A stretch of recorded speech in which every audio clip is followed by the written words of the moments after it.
जी बोलेंगे यहाँ पे कि जया बच्चन के खिलाफ जो राहुल गांधी ने बोला गलत है? पूछिए इनसे, स्टैंड लेने से भाग जाएंगे जी। लेकिन अब आप बताइए भाटी जी, आप इतने टाइम से मीडिया में आ रहे हैं, मतलब ऐश्वर्या बच्चन और अमिताभ बच्चन मीडिया में डांस करते हुए हमें देख रहे हैं, राहुल गांधी बोल रहे हैं, कब देख लिया आपने पिछले 5 साल में ऐश्वर्या राय का लेटेस्ट इंटरव्यू? बताइए किसी न्यूज चैनल को या किसी न्यूज़पेपर को। कमाल की बात है, ऐश्वर्या राय बच्चन को इस तरह से बोला जाएगा? गांधी ने ये कहा अपने भाषण में जी कि जब वहाँ राम मंदिर का वो प्राण प्रतिष्ठा हो रही थी तो कोई मजदूर, किसान, कोई ओबीसी, दलित कोई वहाँ दिखाई दिया? वहाँ दिखाई दिए अमिताभ बच्चन, ऐश्वर्या बच्चन। ऐश्वर्या राय तो आई भी नहीं थी राम मंदिर प्रतिष्ठा में। नहीं आई। जो उन्होंने बोला, ये झूठ बोलने की मशीन, उन्होंने यही तो भाषण दिया गठबंधन वाले, यही तो भाषण दिया। तो आई भी नहीं थी राम मंदिर प्रतिष्ठा में। मतलब राहुल गांधी जया बच्चन इनकी सांसद दिख रही है राम मंदिर में लेंगे। अरे भैया देख रहे, राहुल गांधी से कहूंगा चश्मा उतारो भाई, जिन मजदूरों ने उसे बनाया था उस पर प्रधानमंत्री फूल बरसाते दिखे, और जिन बड़े बड़े लोग यहाँ बात कर रहे हैं वो भगवान पे फूल बरसा रहे थे, वो फूल फेंकने वालों में थे, और वो मजदूर वो थे जिन पे फूल गिराए जा रहे थे। अच्छा ठीक है, एक सेकंड आप लोग में कॉर्पोरेट जगत और फिल्म जगत का इवेंट था। मैं एक सेकंड मैं आपको पूछना चाहता हूं, और मैं को कि खुद सौभाग्यशाली था कि मैं भी प्राण प्रतिष्ठा के कार्यक्रम में इनवाइटेड था, मैंने भाग लिया। किसने ऐश्वर्या राय बच्चन को देखा था वहां पर? देखा था आपने? नहीं सर, नहीं देखा। नहीं देखा ना? नहीं देखा। तो राहुल जी को कहां से दिख गई? राहुल जी को पता नहीं कहां से दिख गए, वो खुद तो आए नहीं राम मंदिर की राम प्राण प्रतिष्ठा में। वैसे उनको उन्हें और मैं बताऊं, अमिताभ बच्चन का विजुअल अगर आया भी होगा तो 1-2 मिनट के लिए आया होगा, 3 मिनट के लिए आया होगा, उससे ज्यादा तो विजुअल आया नहीं। वहां पे 4,500-5 हजार संत थे, और बड़े बड़े संत थे, बड़े बड़े महात्मा थे। ओके, उंगलियों में गिनने लाए, उंगलियों में गिनने लाए, क्या कर रहे थे? उंगलियों में थे। अरे सर, इवेंट मैनेजमेंट था भारतीय जनता पार्टी का, प्राइम मिनिस्टर का, इलेक्शन का 2024 के उद्घोषणा, आवाज नहीं निकलती थी। कॉर्पोरेट जगत का हर आदमी था, कॉर्पोरेट जगत का हर आदमी था, फिल्मी दुनिया का हर आदमी था, बैटिंग चल रही थी 2024 के। अरे आपके नेता को भी बुलाया था। हाँ। ऐसा दुर्भाग्यशाली कौन होगा?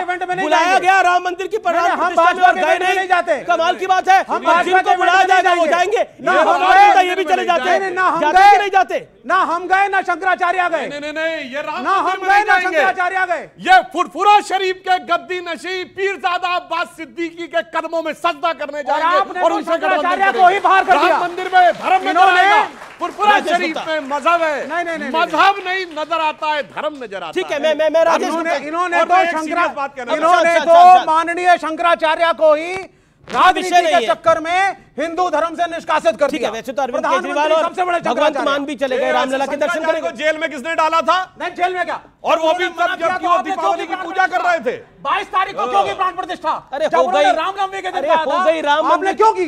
क्योंकि आपको इलेक्शन में बेनिफिट चाहिए था। मैं आपको कई बार बोल चुका हूं, प्राण प्रतिष्ठा हो चुकी है, रोने से कुछ नहीं होने वाला। आप जाइए मंदिर में दर्शन करिए, कुछ नहीं होने वाला। अरविंद केजरीवाल भी नहीं, एक सेकंड राजेश गुप्ता बोलने पहले। बच्चन वाले में मैं एक बात कहना चाहूंगा, अमिताभ बच्चन स्वर्गीय राजीव गांधी जी के क्लास फेलो रहे हैं। आपके पिताजी का जो व्यक्ति क्लास फेलो रहा, जिसको आप चाचा कहते थे, फोटो अवेलेबल है बचपन में किस ढंग से राहुल और प्रियंका के साथ, कम से कम इतनी शर्म रखनी चाहिए थी कि अपने पिता के मित्र के वो राजनीतिक मर्यादा जो माननी चाहिए थी। और दुख की बात यह है कि जया बच्चन जी की बहू के लिए कहा जा रहा है और इनके मुंह में दही जमा है। अमिताभ बच्चन के लिए शब्द यूज इसे मैंने कहा था सत्ता की लाचारी। अमिताभ बच्चन की लाचारी अमिताभ बच्चन की है। जया बच्चन जा रही है समाजवादी पार्टी के टिकट से, अमिताभ बच्चन बैटिंग कर रहे हैं बीजेपी, सांसद कांग्रेस, अमिताभ बच्चन बैटिंग कर रहे हैं बीजेपी की। इलाहाबाद से अब एक सेकंड मैं कहता हूं कि it is a political freedom of a wife. अगर जया बच्चन अगर जया बच्चन समाजवादी पार्टी के साथ जाती है, एक सेकंड, और अमिताभ बच्चन को जया बच्चन को फॉलो करने की जरूरत नहीं है, और जया बच्चन को अमिताभ बच्चन को फॉलो करने की जरूरत नहीं है। एक सेकंड, हमसे अगर कोई व्यक्ति बुजुर्ग है, अगर एक सेकंड हमसे कोई व्यक्ति अगर बुजुर्ग है और हमसे 25-30 साल बड़ा है, हमारे बाप का मित्र है, हमारे पिता का मित्र है, तो हम उसको जी करके तो संबोधित कर ही देते हैं। लेकिन तू तड़ाक करके अमिताभ बच्चन को बोला जा रहा है और कोई बोल नहीं रहा, और समाजवादी पार्टी के नेता इस पर चुप है।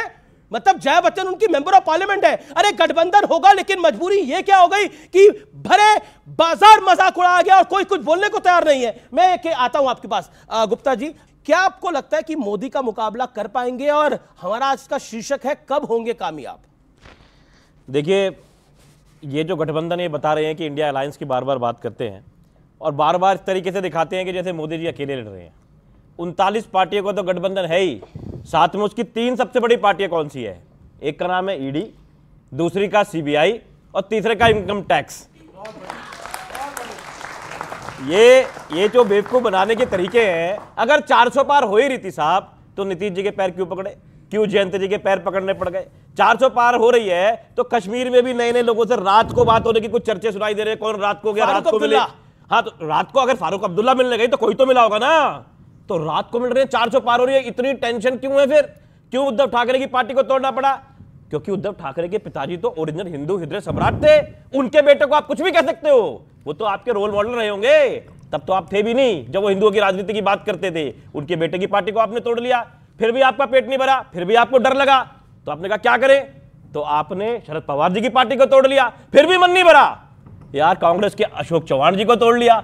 तो आपको अगर 400 पार हो रही है तो आपको सबके पैर क्यों पकड़ने पड़ते हैं? क्योंकि इनको मालूम है कि जनता बेवकूफ नहीं है। जनता को साफ दिखाई दे रहा है कि रोज रोज अपने ही एक्स गवर्नर के ऊपर आपने छापा मार दिया। क्यों मार दिया? क्योंकि उन्होंने कहा कि पुलवामा में जो 300 लोग मरे उसकी जिम्मेवार आपकी सरकार थी। उन्होंने कहा था लिफ्ट कराओ, आपने नहीं कराया। 300 आर्डिक्स कहां से आया 300 किलो, आप आज तक बता नहीं पाए। आपके ही टाइम पे सारे काम हुए, आप कहते हो हमने तो आतंकवाद खत्म कर दिया। अरे लोगों को कितना बेवकूफ बनाओगे, कितना लोगों को छलोगे, कितना लोगों को ठगोगे? और आप कह रहे हो कि हमने नहीं ठगा। आपने जितना लोगों को बेवकूफ बनाया, मुझे लगता है हिंदुस्तान की राजनीति के अंदर कोई इतना बेवकूफ नहीं बना होगा। और इसी हिंदुस्तान में देखिए, आपको लग रहा है पब्लिक बेवकूफ बन रही है? नहीं, देखिए सुनिए, आपको एक सेकंड आपको लग रहा है पब्लिक बेवकूफ बन रही है? बेवकूफ है सारे बैठे हुए, ये व्यूअर्स उस तरफ, वोटर्स आप लोगों के। देखिए, वैसे तो जनता का जो फैसला होता है वो सबको मान लेना चाहिए, ठीक है, लेकिन जनता को बेवकूफ बनाने के तरीके तो है ना कि कॉम्प्लान नहीं पियोगे तो बच्चा बड़ा नहीं होगा। तो हमारे बाबा ने तो कॉम्प्लान नहीं पिया लेकिन वो बड़े हो गए, हमारे पिताजी ने भी नहीं पिया, हमने थोड़ा पिया, हमारे बच्चे शायद और ज्यादा पिए। तो वो यही करते, अगर हमको वोट नहीं दोगे हिंदू खत्म हो जाएंगे। अरे भाई, हिंदू पहले भी थे, आज भी है, कल भी रहेंगे, कोई खत्म नहीं कर सकता। लेकिन तुम कॉम्प्लान पिला रहे हो, अगर नहीं होगा तो ऐसा नहीं होगा। डराने की राजनीति, 80% लोगों की राजनीति करके बेवकूफ बना रहे हो। आम आदमी पार्टी के विधायक साहब और नेता प्रवक्ता राजेश गुप्ता जी का बयान कि आप डराने की पॉलिटिक्स करती हो। और देखिए, ये सीबीआई ईडी वाला कोई आरोप आप पर नया नहीं है, ये सब लोग आप पर लगाते हैं। मतलब सीबीआई ईडी ऐसा ही होता है कि विपक्ष के नेताओं के द्वार ही पहुंच जाता है, डोरबेल उन्हीं की बजा देता है। ऐसा तो सुधांशु जी, इतना इत्तेफाक से होता नहीं है। दोनों बातों का जवाब देता हूं। पहली बात, इन्होंने कहा किसके चरणों में गिरे पड़े।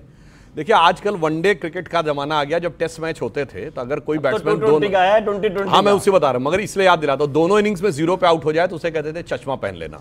2-0 कांग्रेस पार्टी 2 बार लोकसभा विधानसभा 0, दूसरी बार लोकसभा विधानसभा 0 पाने वाले में 67 सीटें पाने वाली पार्टी जाके चरणों में गिर गई। ऐसा क्या देखा भैया कांग्रेस में कि आज उससे गठबंधन करने पे आ गए और हमसे कह रहे हो हम गिर गए। और अभी देखिए कितनी शिद्दत से अजीत पवार जी के, उनकी शरद पवार जी की पार्टी तोड़ ली। अरे भाई, वो संजय सिंह का वीडियो देखो जाके, ये सब परिवार की पार्टी, उत्तर से दक्षिण सुनिए, फलाना फलाना फलाना फलाना फलाना फलाना। और उसके बाद शीला दीक्षित जी का याद है, पीछे लिखा हुआ बेईमान, और केजरीवाल जी ईमानदार। और आज दोनों साथ साथ झंडा बरदार। शीला जी अरे साहब,